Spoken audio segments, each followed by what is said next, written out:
هذا ما شاء الله احنا فرحنا به. واحد اللي يعاون نحن الفلاحين والكساب اخوتي راهي نعمه. يا المسلمين يا عباد الله ردوا اللفته شوي للضعيف. راه الضعيف يقول الله بحواله ما نخلصوا ما عندنا ما هو. هذه البركه الحمد لله اللهم مصدر حلال طيب. ولكن الضعيف اليوم راه ساق ذا العام ما كان مسوى عنه. هذا العام جزاه الله عنا خيرا. باشا يا خويا نمشي لوالدنا وكرمه الله يكرمه. الله يجزيه. يطلب له والله يودي الله في مراده في حج. الله يحقق رجع فيه. طيب صالح وكرم وجلس احمد موسى ومقدر نحن رقيبات الله يقدر شانه. هو اللي باغي يخدم. يا خاصنا نعاونوه كاملين. خاصنا نعاونوه في الضعيف مسكين اللي ما يخلص ولا يقبض والو ولا يدخل عليه مدخول. ما نهتم دائما الا مع هاوك اللي يدخلوا اللي دار يقول تبارك الله راه ما خاص خير. ويجوا لنا حنا يقول لك يا ودي راه ما عاطين والو. مشينا وطلبنا ليك فلان طلبنا ليك فلان ما لقينا والو. والحمد لله محيط وتبارك الله.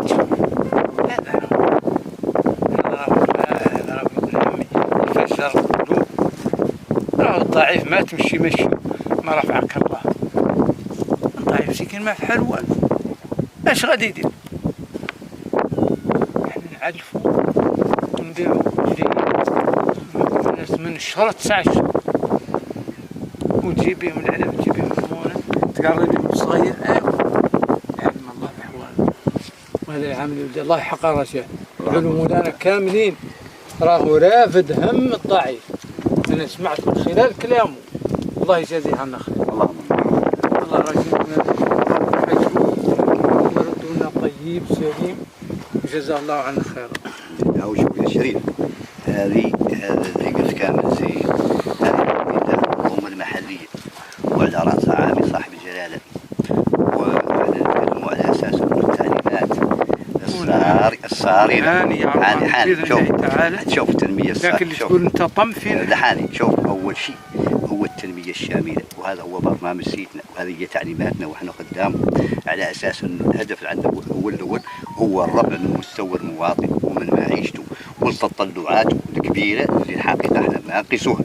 ولكن يد الله مع الجماعة. بنعود كاملين أي محطة معينة فيها نوع من العمل التشاركي هذا راه نجاحنا كاملين. نجاحنا كلها يقوم بدوره كلها يقوم بدوره.